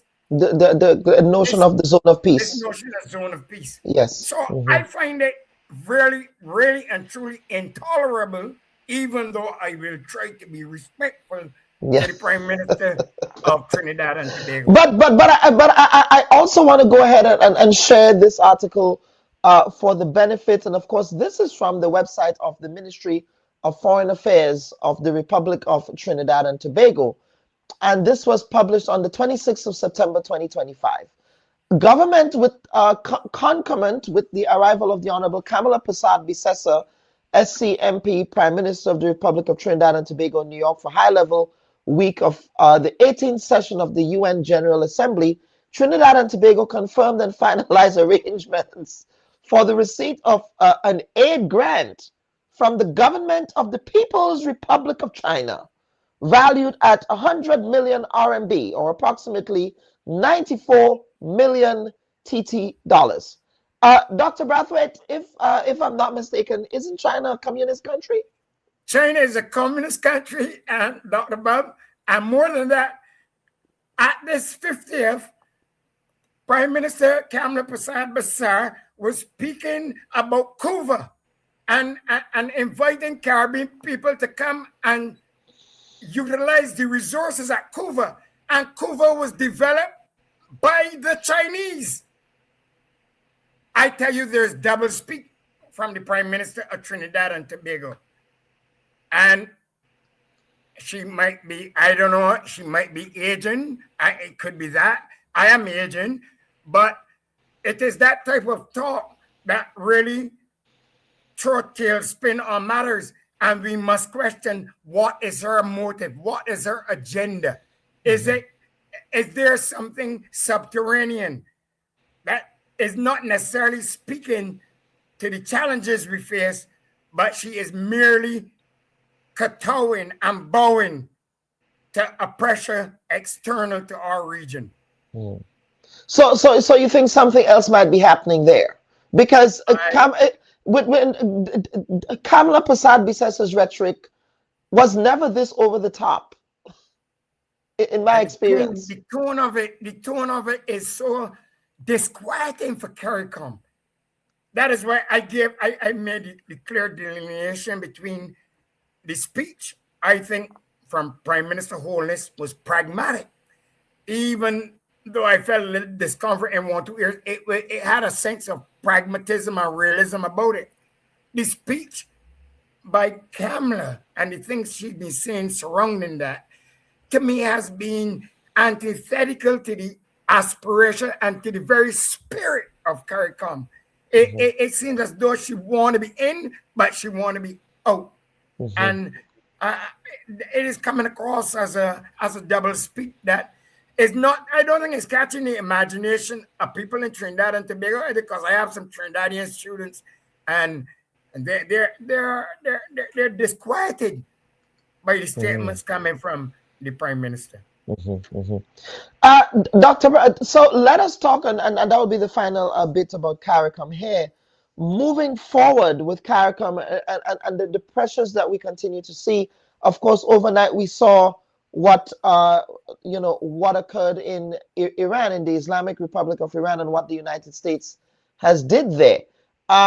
Should Cuba be concerned that, I mean, we have someone in the White House who, again, right now, clearly he thinks he has nothing to lose, that accountability escapes him, right? Some might chalk that up to white privilege. He's a white man doing what white men are able to do.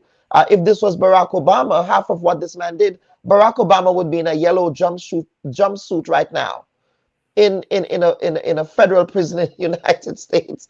But should Cuba be worried about this very naked, just naked imperialism?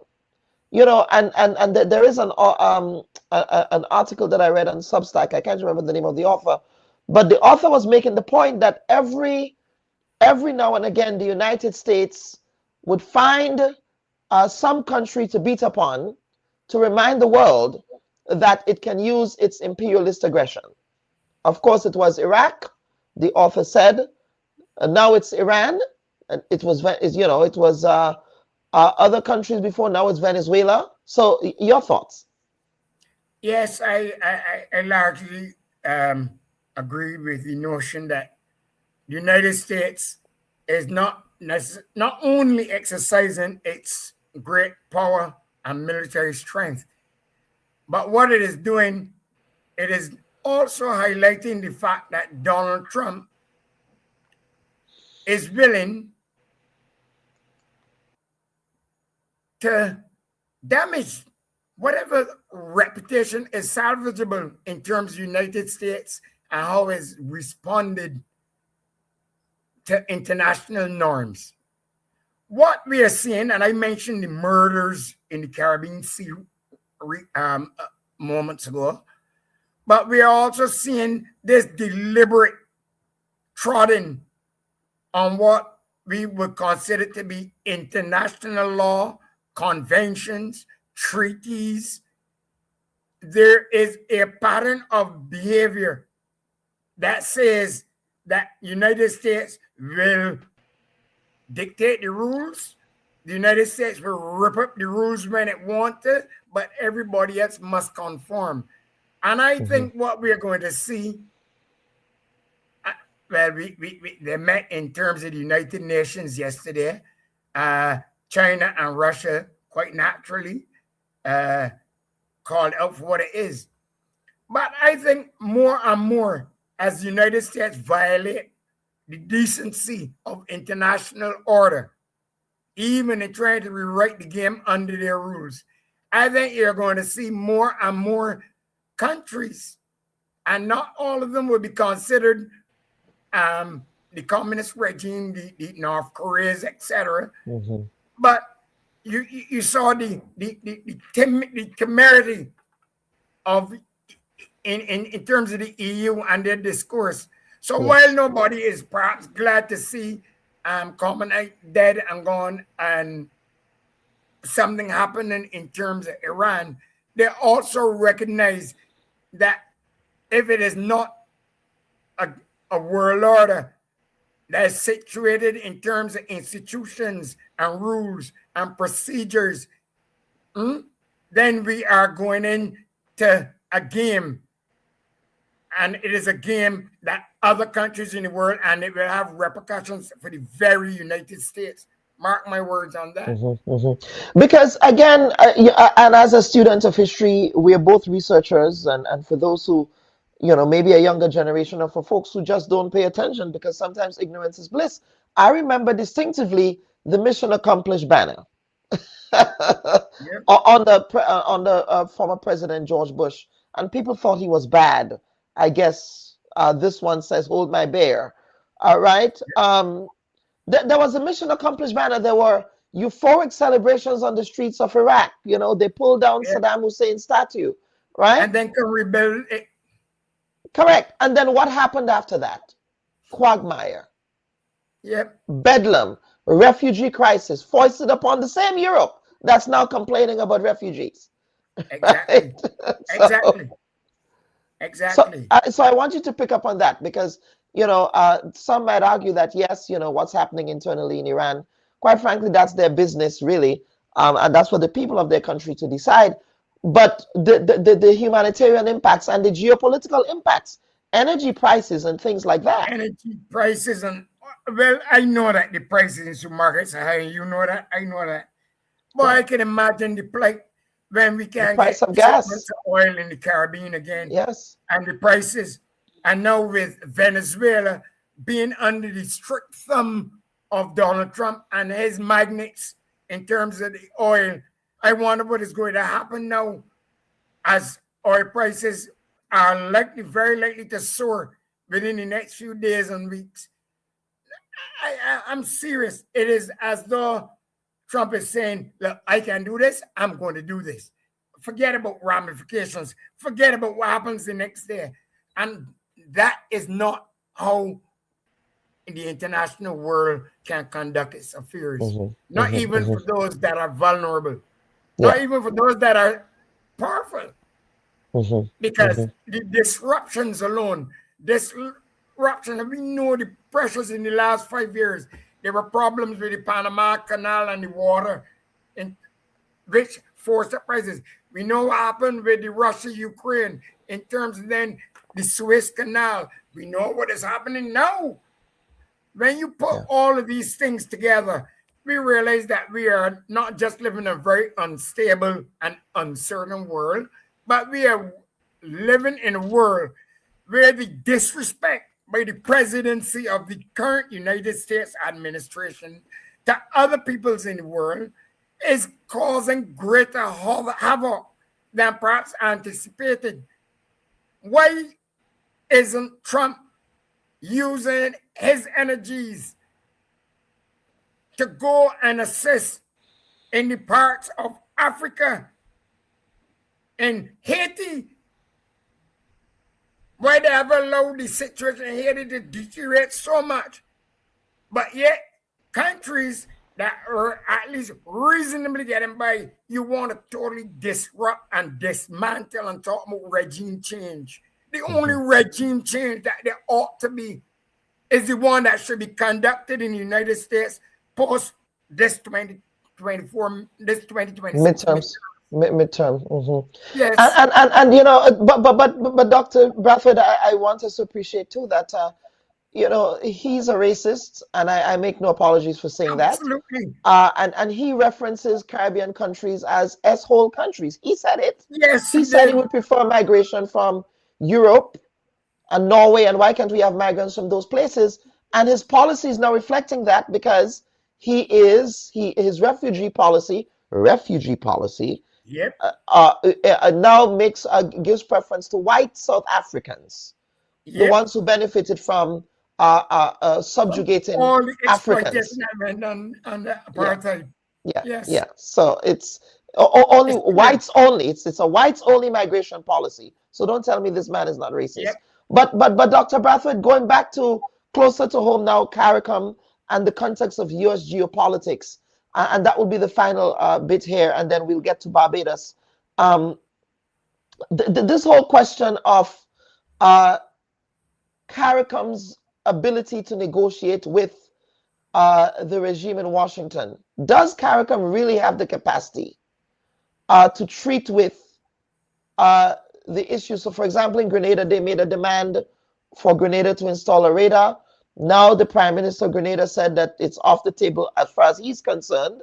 But then again, some are saying they're waiting for the next shoe to drop from the U.S. now. Would the U.S. now find ways of punishing Grenada? Maybe they will. We've seen what how Gaston Brown really kowtowed over there in Antigua and Barbuda by sending home the Cuban internationalist workers. We have seen, for example, a very muted response with respect to the boat strikes, the murder of OECS citizens in the Caribbean Sea. Very muted response, right? So let us pick up on that. Is CARICOM ready, or the OECS? Do they know what they're up against? CARICOM, as I said, they want to be pragmatic, but in pragmatic and trying to be at their diplomatic best, they're showing temerity rather than resistance. Collectively, that is how it's coming across. You cannot tell me that you were in the same space as Rubio and you did not commend Rubio and the United States for having such superb technology, intelligence, and capacity to apprehend whoever they want to, and then refuse to apprehend anyone, but chose the lower bar of just blowing up and murdering people. That's the reality. They had the technology to arrest. They knew what they can do. They knew their capabilities, but they chose to murder. There is no way. I told a person, I got an argument with one of my former students on, I think it was Friday. So I told him, look, I know that the matter had to be mentioned, and perhaps CARICOM would not make a statement on it because there could be no consensus. But I think, while that may be true, I think there was also no fight. Yeah. And in no fight, CARICOM or those willing should have said, we are willing to carry this, and those who wanted to remain silent should have been highlighted as wanting to remain silent in terms of their national or perceived national interest. But certainly in terms of the interest of Caribbean people, and again, in the interest of humanity, you had to ask the United States, why didn't you apprehend, given that you have the best of technologies, the best of capabilities? Why did you choose the lower bar of murdering? And that is unanswered. Yeah, I honestly felt, I honestly felt as if the media did us a disservice, those who were covering that, with all due respect to my colleagues who covered it, by not raising that question. I don't know why they did not raise that question in the press that was held. Respect. Yeah. But Dr. Brathwaite, closer to home in Barbados, of course, we saw that the mayor's party there, that's the BLP, not to be mistaken with the DLP. They have two Labour parties. But with that current clean sweep that occurred, they're looking, of course, they have a supermajority. I suspect they can pass that legislation. But what is the constitutional basis that is being advanced for banning floor crossing in the parliament? I have to acknowledge something. One, Yes. In my other role when I take off the university gown, Yes. I am a member of the Barbados Labour Party.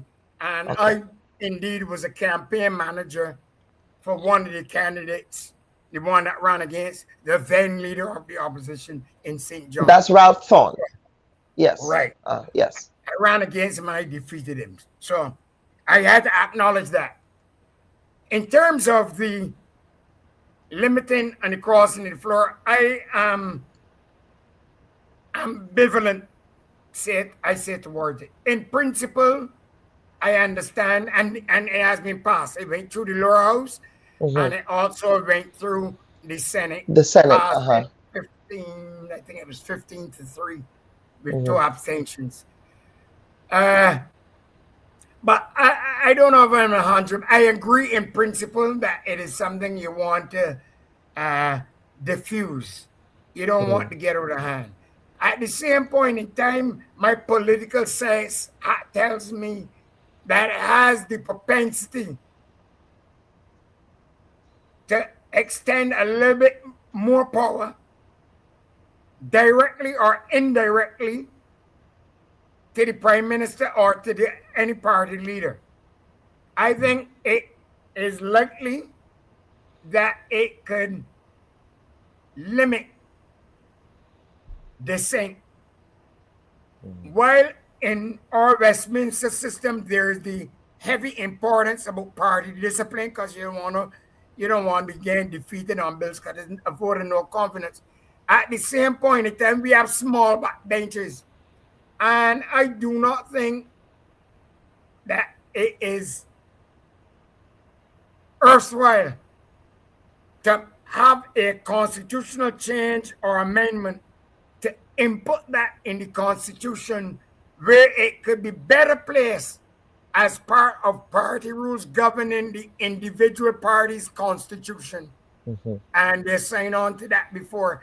And keep that separation between the national and what happens at the subnational.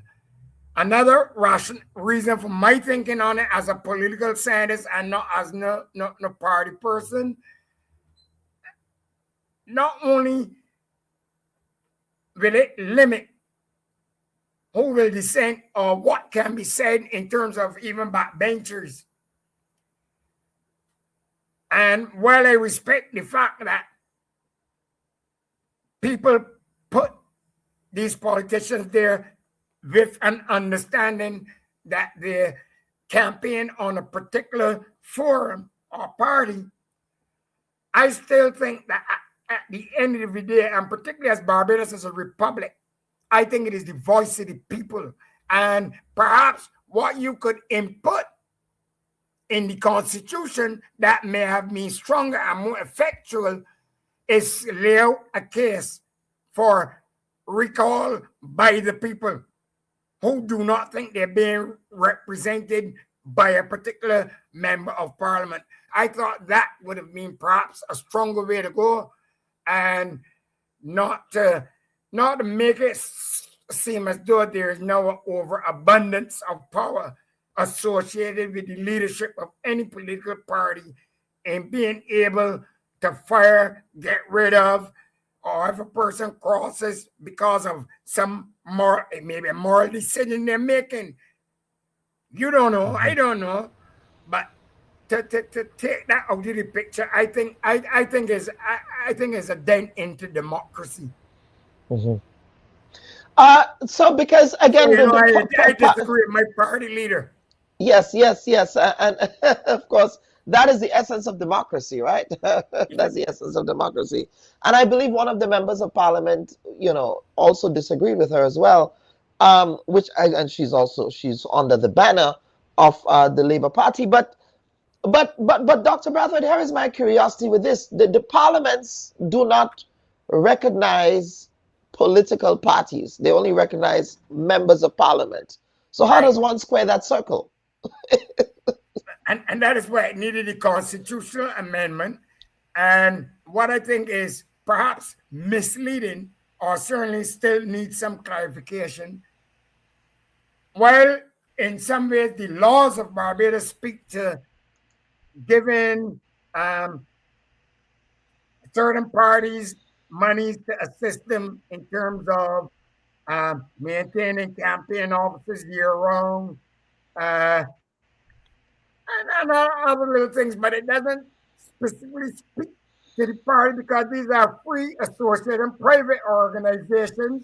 We have, as part of our individual constitutional rights, we have the right to associate with who we want to associate with.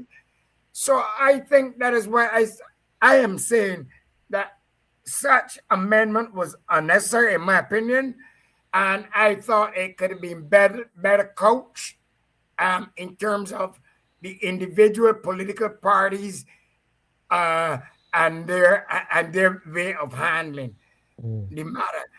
But at the end of the day, there are these changes to the Constitution, and if you're going to make those changes to the Constitution, then they will need to be back in Parliament in short order to speak about political campaign financing and what parties can receive and in what way should such funds be distributed or redistributed. Because you've no place the political party in your national constitution. So now you have to do more and address some of the infelicities that have been alleged over the years. Yeah, absolutely. Dr. Brathwaite, we always welcome your insights, and we want to thank you for appearing on the Bubb Report this week. I thank you very much for inviting me, and I thank my former colleague and very good and long-lasting friend, Dr. Randy Grenada, for having made the contact. Thank you very absolutely. Much. Absolutely, Dr. Brathwaite. Thank you again. Viewers and listeners, of course, this was yet another edition of the Bubb Report. And of course, before we go, we do know that we have a lot of moms, aunties, and uncles who are in the kitchen at this moment watching the Bubb Report while you prepare your Sunday lunch and while you go about your Sunday chores. So I do admire your commitment, really, to the program, that you're spending some of your Sunday time, some of your downtime with on your Sunday. And I'm so grateful that you're allowing us into your kitchens, your living rooms, your porches, your verandas, your homes in Grenada and in the diaspora.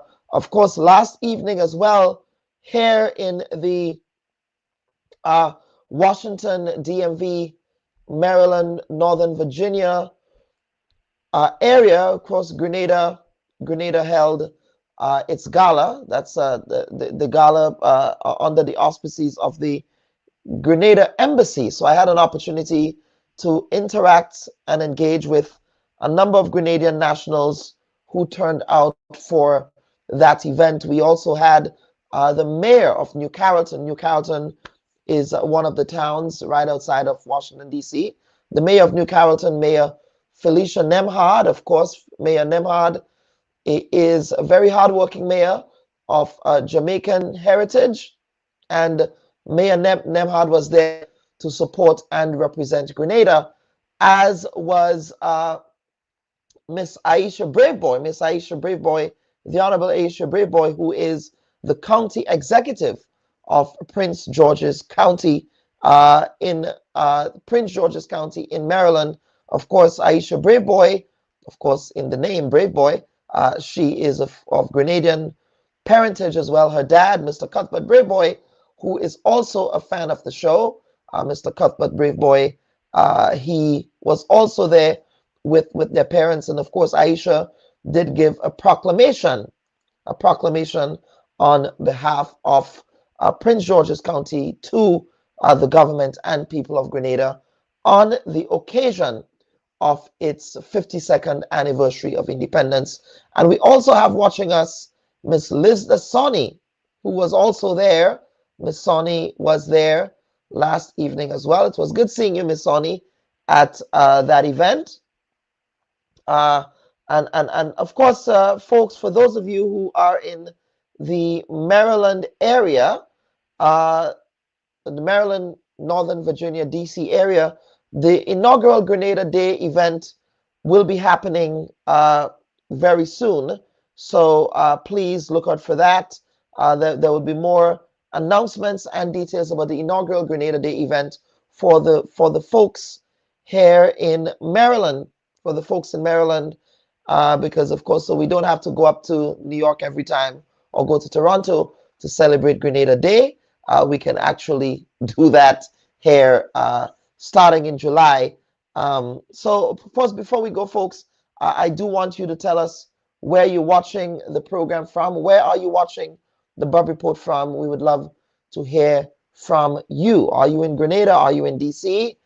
And of course, Vanessa was saying, yes, if we can talk about the T20 century by Grenada's Affy Fletcher was done very well representing Grenada.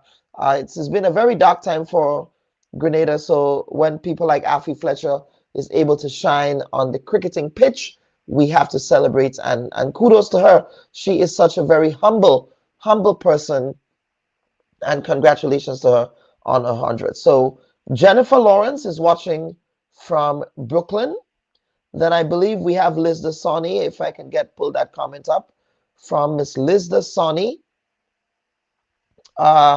who is watching. I think Miss Sani said she is in somewhere in Maryland. I seem to have lost the comment here.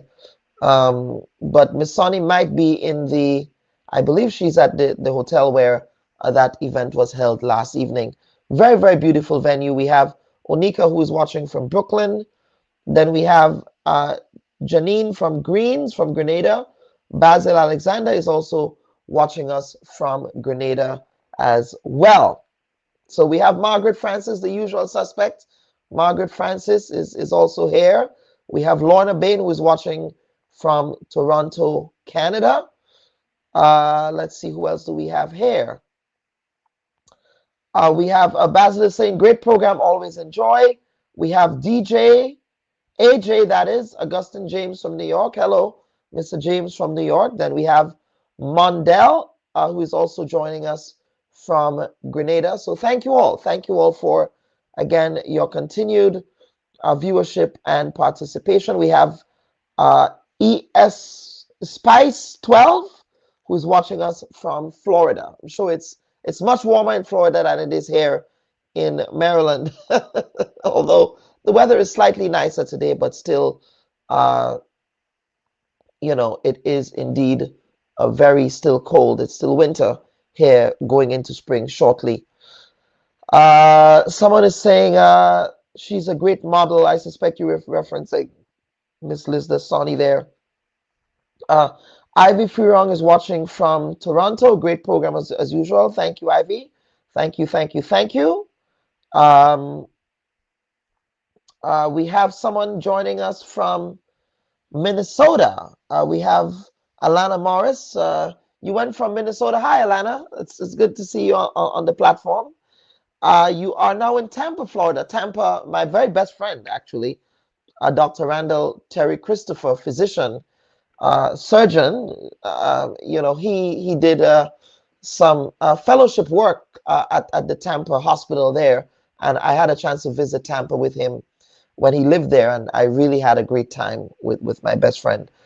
So Tampa is indeed a very beautiful city. Do enjoy the beaches. They have great beaches as well. Then we have someone here who's watching from Rockwall. Where is Rockwall, Evelyn? Is that in Illinois? That might be Chicago, Rockwall.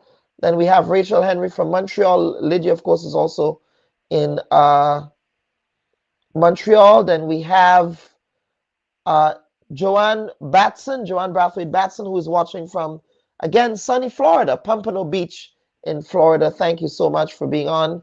We have Fort Worth, Texas. And of course, Mr. Devon Williams is watching from Four Roads. Four Roads, my old stomping ground. Forever proud of Grenville Street, Four Roads. When I was growing up, they never called it Four Roads, but Grenville Street, same thing. That's where, I had a chance to meet some very, very interesting Grenadians Four Roads, Grenville Street area. That's where my grandmother and my aunts, they all lived in that area for many, many years. And of course, as we go, we have someone who's joining us. That's Mr. Nurse. You are in Germany. Mr. Raymond Nurse, bless up from Freiburg, Germany. I hope I'm pronouncing that correctly, sir. But it's always good to have you. And please convey greetings to your wonderful daughter, Jane. Yeah, I have not heard from Jane in a while, but please convey greetings to her for me.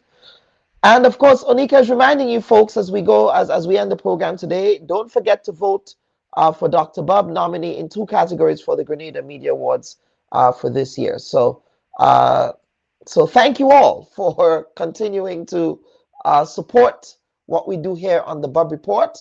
It's something that I'm very passionate about. It's something that I put a lot of energies into, ensuring that we can have a proper quality program every year. So that recognition, that nomination is something that I really, really, really appreciate, because we do put in a lot of work here. Sometimes we don't always get it right. And when we don't get it right, I do say that, I do acknowledge that, because I am by no means a perfect person. And you know, as humans, we are entitled to make mistakes from time to time. So folks, once again, thank you for watching this week's edition of the Bubb Report. And we will see you next week for another installment of the program.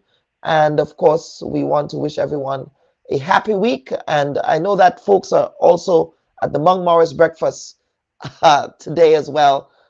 So please enjoy that up there. The Mung Morris breakfast is always a great time. And the final update before we close the program. In May, the Bubb Report will be staging its 2nd annual Future Forward Summit in Grenada. So please stay tuned for that. This year's theme and topic, I think you would find very interesting and very relevant. So please stay tuned for that. Okay, folks. So again, take good care. We'll see you next week for another installment of the program. Take care. Bye-bye. Hi, everyone. The Bubb Report is committed to being fearless, balanced, and independent, bringing you the stories that matter most without compromise. Now do us a favor. Remember to like this video and subscribe to our channel. Hit the bell so you never miss an update. You can also watch us on GBN TV every Wednesday at 5 p.m. Catch us on WPG10 television every Sunday at 8 p.m. Your support helps us to keep journalism free from bias and influence. And together, we can make sure every voice is heard and every fact is verified. Thanks for watching.